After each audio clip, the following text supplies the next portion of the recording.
लेकिन इधर जब से मोदी जी आए फिर उस संविधान के ऊपर हमला शुरू हो गया। लगातार उस संविधान के खिलाफ बातें हो रही है, संविधान के खिलाफ कानून बनाए जा रहे हैं। और अभी ये हम देख रहे हैं कि चुनाव आयोग ने ऐसा सर्कुलर दिया कि अभी चुनाव तो आने ही वाला है। चुनाव आयोग ने कहा कि आज 25 जून से, पता नहीं चुनाव आयोग भी आपातकाल का सालगिरह मनाने लग गया है क्या, कि चुनाव आयोग ने कहा कि हम पूरे बिहार में सघन पुनरीक्षण कराएंगे। अब जरा सोच लीजिए, क्या ये संभव है? करीब 8 करोड़ मतदाता है और कह रहे हैं कि 2003 का जो वोटर लिस्ट था वो सही था। 2003 के बाद जितने लोगों के नाम जुड़े हैं उनका हम देखेंगे, घर घर जाएंगे, उनको एक फॉर्म देंगे, उनसे वो फॉर्म भरवाएंगे, उनका आधार कार्ड का नंबर लेंगे, उनकी फोटो लेंगे, उनका बर्थ सर्टिफिकेट मांगेंगे और ये सब काम हम 1 महीने में कर देंगे। ये 25 जून से 26 जुलाई के तक अंदर ये काम हो जाएगा और फिर से वोटर लिस्ट बनेगी, फिर से पूरे बूथों के बारे में तय होगा। ये करना क्या चाहते हैं? करना क्या चाहते हैं कि पूरे बिहार में वोटर लिस्ट की सर्जरी होगी? लोगों की सर्जरी नहीं हो पाती है, जरूरत पड़ने पर वोटर लिस्ट का ऑपरेशन होगा। वोटर लिस्ट को ले करके उसमें पूरे लोगों से पूछा जाएगा। और कौन किन से पूछा जाएगा? 2003 के बाद के जो वोटर बने हैं कौन है? हमारे नौजवान हैं, जो मजदूर हैं, बाहर गए हैं कमाने के लिए, वोट डालने के लिए आएंगे। जो पूरे बिहार के गरीब हैं, जिनका आधार कार्ड भी नहीं बना है, जिनसे आप कागज मांगते हैं। अभी भूमि के सर्वे करा रहे थे नीतीश जी, लोगों के पास जमीन का कागज नहीं है, कागज के नाम पर परेशान कर रहे हैं, भ्रष्टाचार हो रहा है, लोग जा रहे हैं कागज दुरुस्त करने के लिए। तो वोटर लिस्ट के लिए भी, आप वोटर लिस्ट में भी नाम चढ़ाने के लिए रिश्वत देना पड़ेगा क्या? क्या स्थिति बनाना चाहते हैं? तो बड़ा सवाल है। बिहार में चुनाव को लेके बड़े खेल की तैयारी हो रही है और इसीलिए हम लोगों को दोनों मोर्चे पर लड़ना है। एक कि चुनाव जब होगा, चुनाव तो होगा अक्टूबर महीने में या नवंबर के अंदर चुनाव हो जाना है, तो चुनाव जब होगा, चुनाव हमारे मुद्दों पर हो, इधर उधर की बातों पर चुनाव नहीं। हमारा जो जरूरी सवाल है, काम की बात है, हमारे गांव की बात है, पंचायत की बात है, खेत की बात है, कल कारखानों की बात है, रोजगार की बात है, स्कूल की बात है, अस्पताल की बात है। इन सवालों पर चुनाव हो, इधर उधर की बात पर नहीं। दूसरा, चुनाव जब हो, साफ सुथरा चुनाव हो, साफ सुथरा चुनाव हो। मतदाता सूची में ऑपरेशन करके हमारा नाम निकाल दिया जाएगा, फर्जी मतदाताओं का नाम चढ़ा दिया जाएगा, वोटों की गिनती में हेराफेरी कर दी जाएगी। ये धांधली, हर जगह धांधली है, तो चुनाव में भी अगर धांधली हो, ये धांधली वाला चुनाव हमें नहीं चाहिए। साफ सुथरा चुनाव चाहिए और साफ सुथरा चुनाव के लिए भी, उसकी गारंटी करने के लिए भी लड़ना होगा। और इसीलिए ये यात्रा है, यात्रा के जरिए हम मुद्दों की बात कर रहे हैं, मुद्दों की बात करेंगे, लेकिन साफ सुथरा चुनाव हो।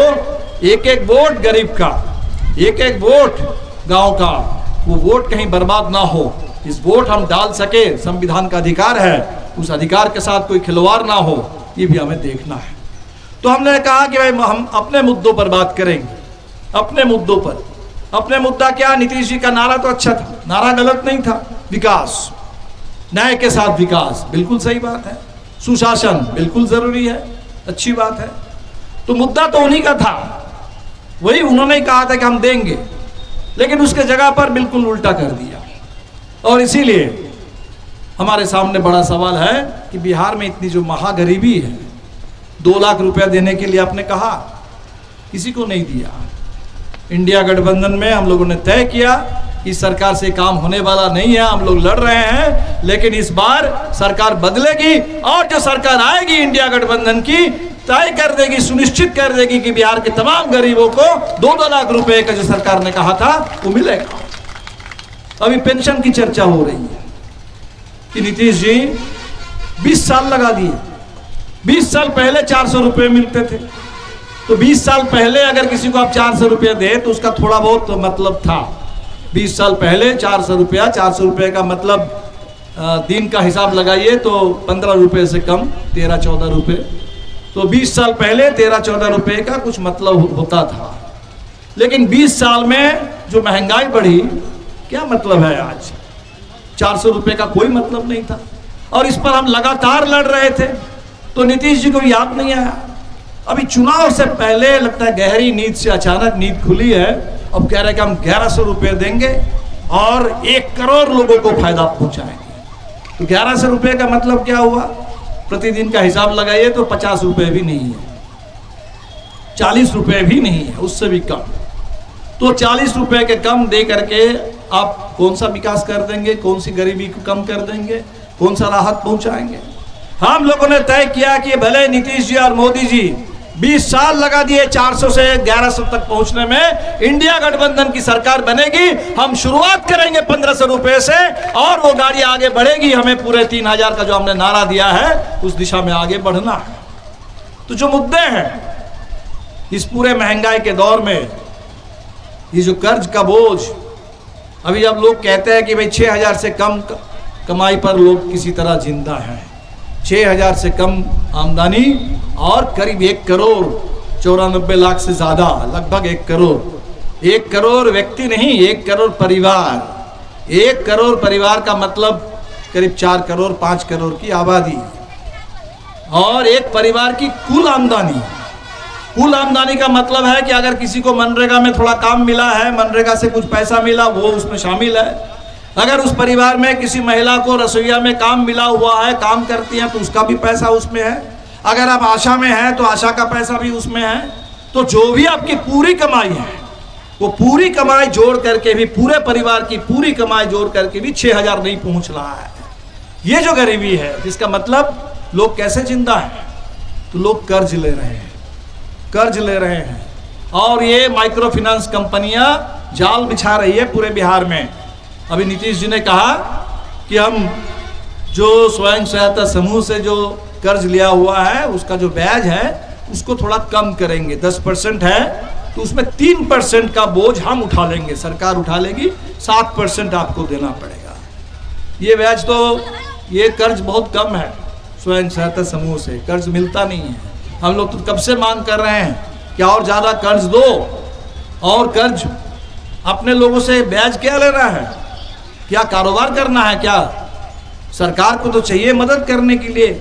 आप महिलाओं से गांव-गांव में पैसा इकट्ठा करते हैं, लोगों से पैसा लेते हैं, आपके खजाने में जो पैसा है लोगों के टैक्स का पैसा है, और उस पैसे को लेकर के आप सूदखोरी का कारोबार करेंगे।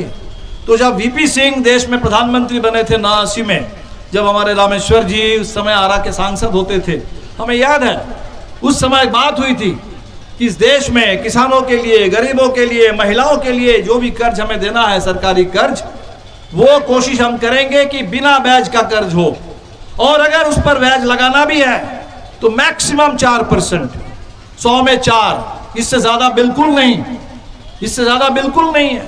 इस देश में आप खुली छूट दे देते हैं बड़े बड़े उद्योगपतियों को, उद्योग के नाम पर, कल कारखाने के नाम पर, पूरा बिना कोई टैक्स का, बिना किसी इंटरेस्ट का उनको दे देते हैं, जमीन दे देते हैं, पूरे लीज पे दे देते हैं, सब कुछ दे देते हैं उनके लिए।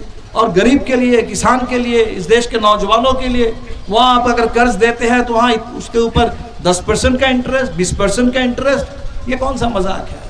तो ये जो माइक्रो फाइनेंस कंपनियां हैं, इन कंपनियों के ऊपर रोक लगे, उनका जो इंटरेस्ट है मनमाना, उसके ऊपर रोक लगे। सवाल तो यहाँ है, और इसीलिए हम लोगों ने मांग उठाई है कि बिहार के अंदर जो महिलाओं के ऊपर कर्ज का बोझ है, इस कर्ज के बोझ को समाप्त करो, कर्ज से महिलाओं को मुक्त करो, आने वाले समय में उनके लिए सस्ता कर्ज दो। और जो झारखंड में जैसे 2500 रुपये देने की बात हुई, सिर्फ बात नहीं हुई, वो काम हो रहा है। झारखंड में इंडिया की सरकार है, और 19 साल से लेकर के 49-50 साल की महिलाओं के लिए हर महीने 2500 रुपये सरकार से उनके खाते पर पहुंचाया जा रहा है।